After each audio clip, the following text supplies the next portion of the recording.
So guys, Nigerians do no longer trust our judiciary. Honestly, the judiciary is not being trusted at all, to the point that Nigerians are now mounting billboards to tell our judges that their eyes are on them.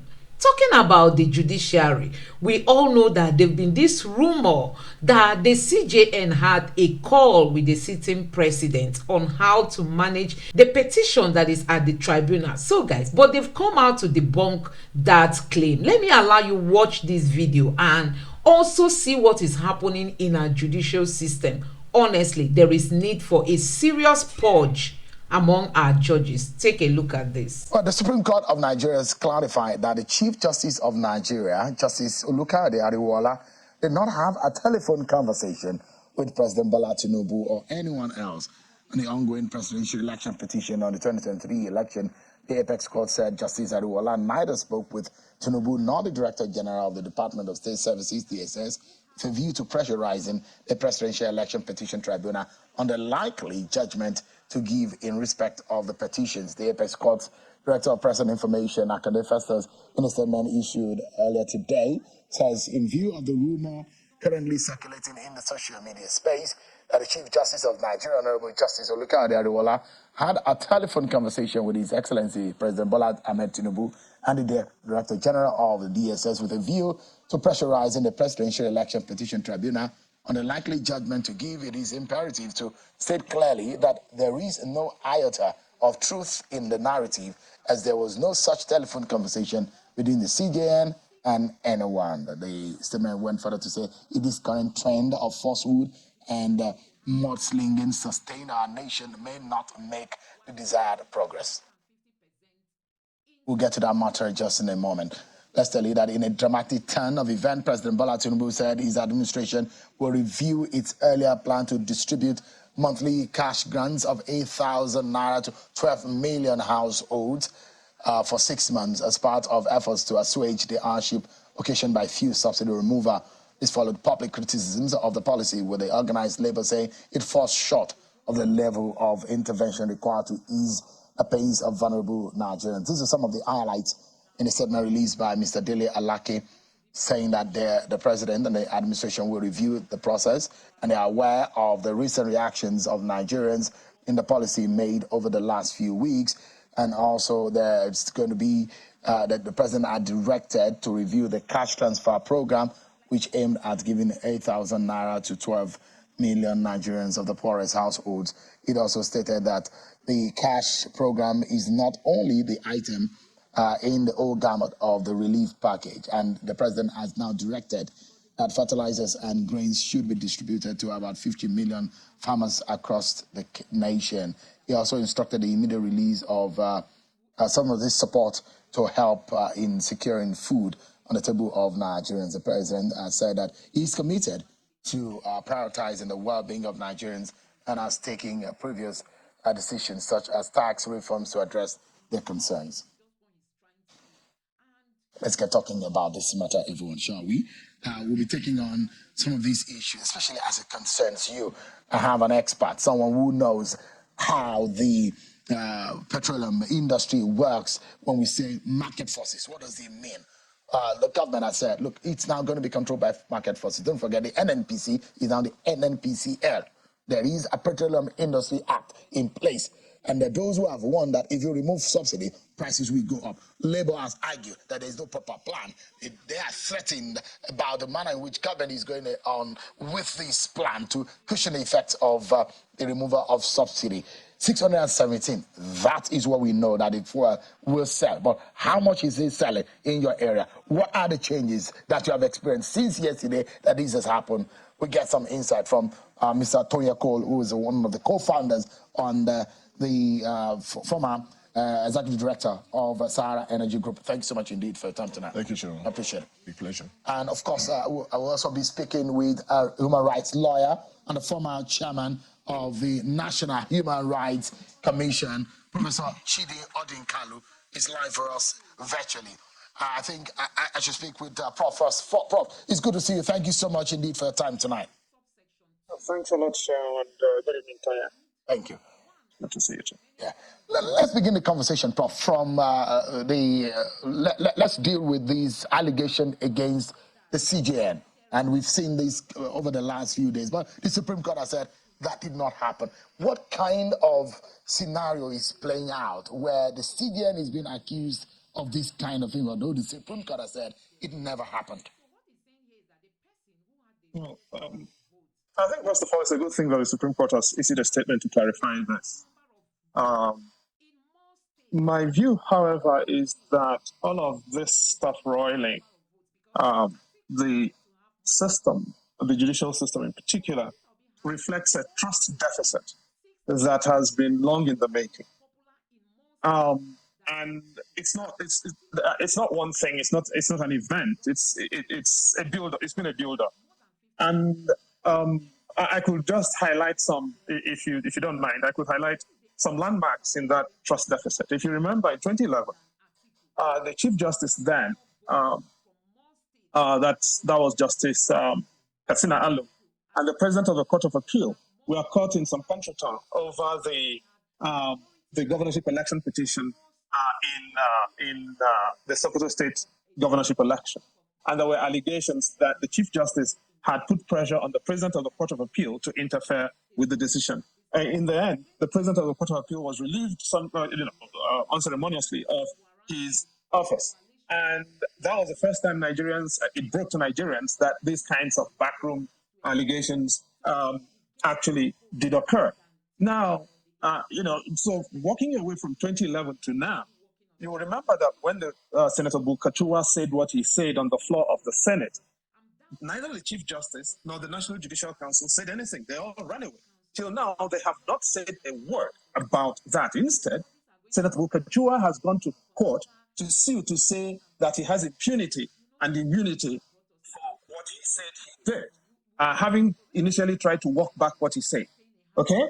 Now, in all of this, don't forget also that this current Chief Justice visited Rivers State in the heat of the election season and said some things and did some things that a Chief Justice should not be seen to be associated with.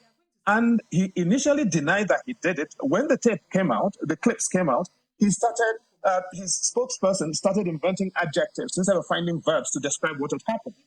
The cumulative effect of all of this is that people no longer trust judges. I'm not even going to go into the Lawan and Sokoto South senatorial primaries in the APC decision-making, in which, quite honestly, the Supreme Court was egregious. There is no other way to describe that judgment. The point, therefore, is that the judiciary lives with a massive trust deficit. I'm not going to come here now and say, I don't believe the Supreme Court on what they said, but the Supreme Court and judges have got to realize that there is a vast trust deficit, and it is up to them to address it properly and transparently. I mean, is it fair for whatever has happened? There are allegations against Justice Kadi Ariwola, the sitting CJN. His predecessor, Justice Tanko, there were allegations against him also about issues of corruption. The CJN before Justice Tanko, you remember what happened. There were also allegations of corruption. And you also mentioned the former CJN, Justice Katsina Alu. I mean, is this mudslinging taken too far? This is not mudslinging, my brother. No, this is not mudslinging, with all due respect. There is no mudslinging. You see, judicial decision-making is not rocket science. Nobody, not even Supreme Court justices, can defend the judgment in the Lawan case. I'm sorry. Not even Supreme Court justices can defend making Hope Uzodinma the governor of Imo State, making the fourth person number one. So we've got to admit there is a problem. There is a problem with judicial credibility. And this credibility crisis arises almost always in party political cases and election petitions. And I said so when I addressed the Kejaba on the 15th of June. It goes back to the 1979 election. Since we have been in the presidential system, judges have increasingly played a role in adjudicating election disputes. Up to 2003, I think it was tolerable. After 2003, we went into a new territory in which judges began to decide who won and lost elections, started adding and subtracting numbers. And with that, the levels of money being thrown at judges in order to buy decisions began to change. The corruption, therefore, and this is not about saying this is about judges alone, because politicians are involved, senior lawyers are involved. The ICPC has in fact certified that this is the case. That there was an ICPC report on this in 2020. So I'm not manufacturing anything here. And judges have a responsibility. It is not slinging. People cannot trust the judiciary anymore. That is fact. And there are facts, credibly attested facts, to support that. And that's a disaster, because the judiciary is supposed to be the hope of the common man. It could also be the rope that hangs the common man. So how do we fix this? This is a major problem. When executive has a problem, it should run to the judiciary. When the legislature has a problem, it should run to the judiciary. When the people, the citizens, have a problem, they run to the judiciary. But when you, as a senior lawyer, a professor, and a human rights lawyer, speaks like this, it gives some of us some worry. I'm not the only person who's spoken like this. Professor Wabweze, who is the oldest and most senior lawyer in Nigeria today, has written this in a book published in 2009. And he said things I cannot even say on national TV, right?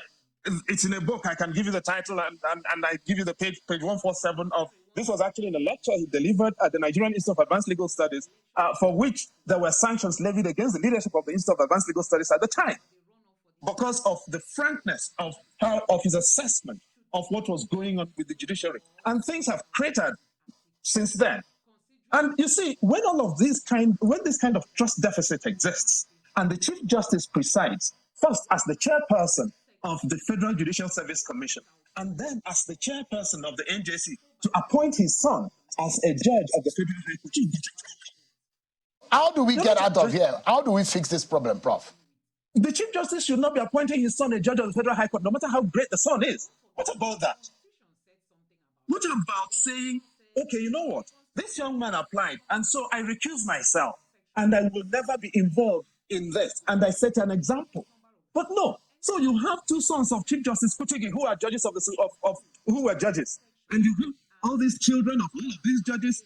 No, there is nothing hereditary about judges. If they were appointed judge on merit. Let me finish. There is nothing hereditary about judging.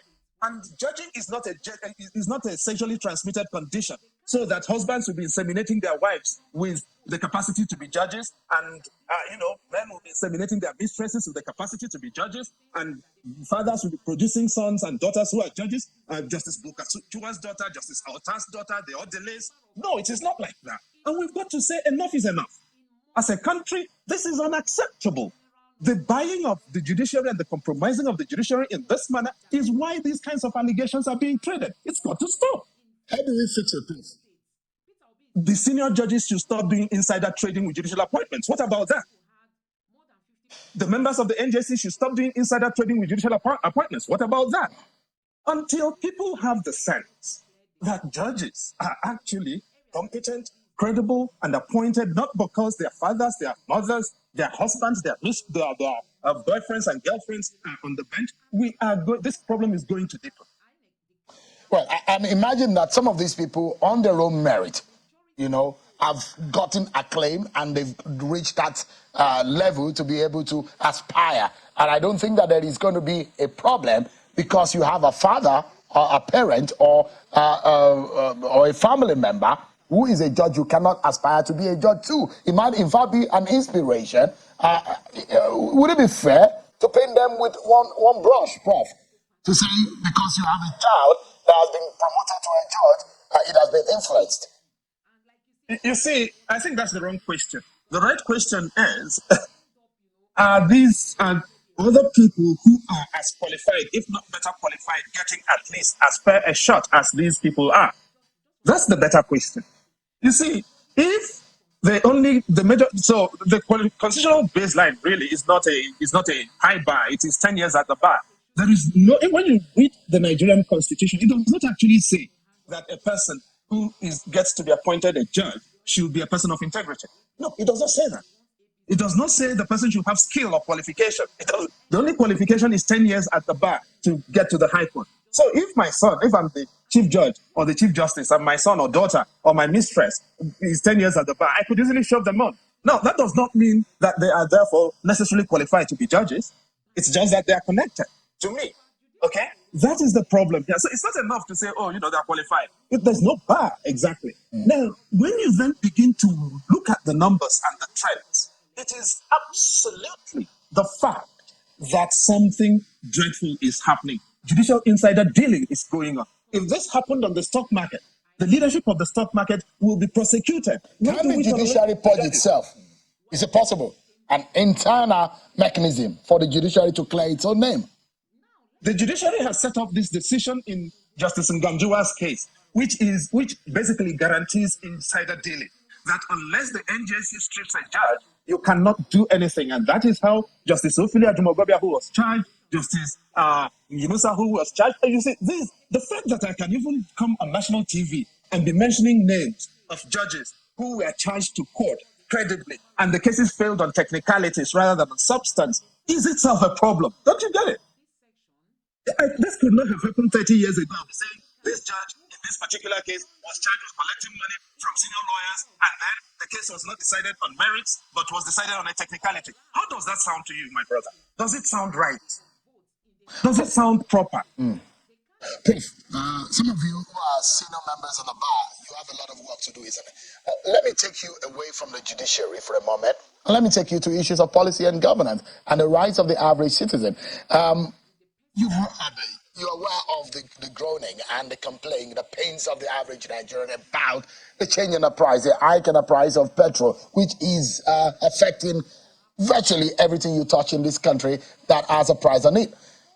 Give us an understanding of the position of the federal government. They said, we are backtracking about the 8,000 naira to 12 million households, a poor household, over 6 months. That Nigerians have clamored and have heard and are backtracking. The government had made a policy backtrack on that. What is your view of that situation with the federal government? I read it as you read it. The policy is silly, and that's putting it mildly. But the thing, you see, government should not make this kind of policy on a hoof. The announcement at the presidential inauguration on the 29th of May was an ad lib. It was not in the text of the inaugural address on that day. It was just invented. Okay? Now, so having invented it, government is now working its way back to where it should have started, which was properly deliberate on the implications of what it was doing. Now, and I've said it, this is not rocket science again. There is nothing like removing subsidy in the kind of economy we have, because you're talking about a product that we are not producing, which we can well produce, but we are not producing. We are importing all of it, right? And so you've got three issues here. One is we are importing this product. The second is that our currency is depreciating in value.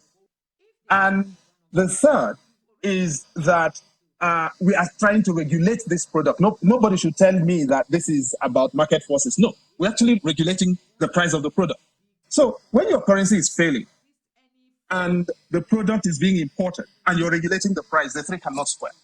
And so as long as the currency continues to lose value, somebody will have to be making up the costs that arise as a result of that. And so what happened on the 29th of May, the value of the dollar, of the dollar to the naira, is different from what it is now. And because of that, there is a gap to be made up in the pricing mechanisms. And this is the problem we've got.